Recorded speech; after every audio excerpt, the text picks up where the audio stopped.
काफी इम्पोर्टेंट है वो जी कि हमारे कुछ विद्यार्थी जो है वो विशेष विद्यार्थी हैं, यानी कि वो स्टूडेंट्स विद डिसेबिलिटीज हैं।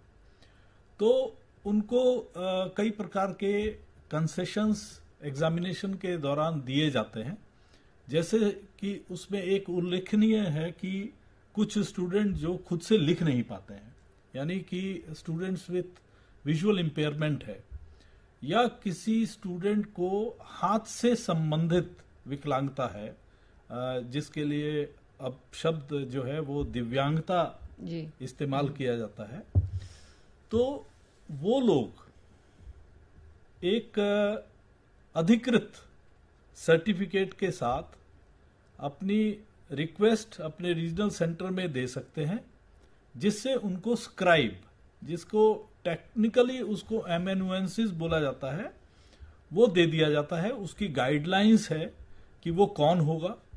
जैसे कि यदि कोई विद्यार्थी बीए का एग्जाम दे रहा है तो वो जो स्क्राइब होगा उसकी क्वालिफिकेशन बीए से कम होनी चाहिए। इस तरह की भारत सरकार द्वारा गाइडलाइंस दी गई है।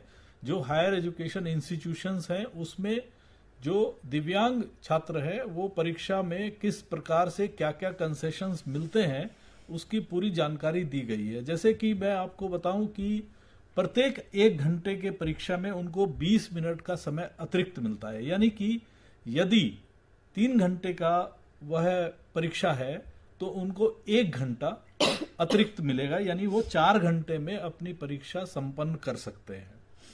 तो इस सब सुविधाओं का लाभ उठाने के लिए, कंसेशन का लाभ उठाने के लिए आपको अपने रीजनल सेंटर में समय से, परीक्षा होने से पहले 10 दिन 20 दिन पहले आप वहां पर अपना एप्लीकेशन दे दीजिए। अपना डिसेबिलिटी का सर्टिफिकेट, जिसका परिभाषा के अनुसार उनको 40% या उससे अधिक की अगर दिव्यांगता है तो वो ये सब कंसेशंस का लाभ उठा सकते हैं।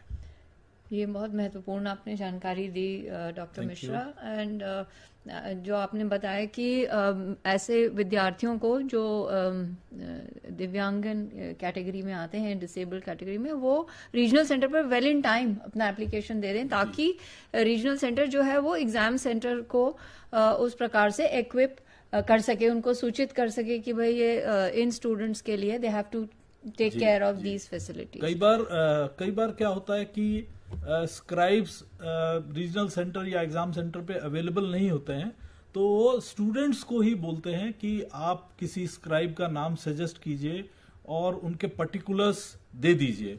और कई विद्यार्थी जो हैं वो कहते हैं कि साहब हमें दिव्यांगता तो है, हम देख नहीं सकते हैं, लेकिन हम परीक्षा खुद ही देंगे, हमें स्क्राइब की भी जरूरत नहीं है, हम कंप्यूटर पे दे देंगे। तो वो कंप्यूटर या तो एग्जाम सेंटर प्रोवाइड करेगा रीजनल सेंटर के माध्यम से, या विद्यार्थी को कहा जा सकता है कि एक फॉर्मेटेड अपना लैपटॉप लेकर के वो आ जाए, जिसमें किसी भी तरह की कोई सामग्री पहले से नहीं है, और वो उसके माध्यम से भी अपनी परीक्षा दे सकते हैं। और उसका प्रिंट आउट जो है वो लेकर के और रीजनल इवैल्यूएशन सेंटर जो है वहां पर भेज दिया जाता है मूल्यांकन के लिए।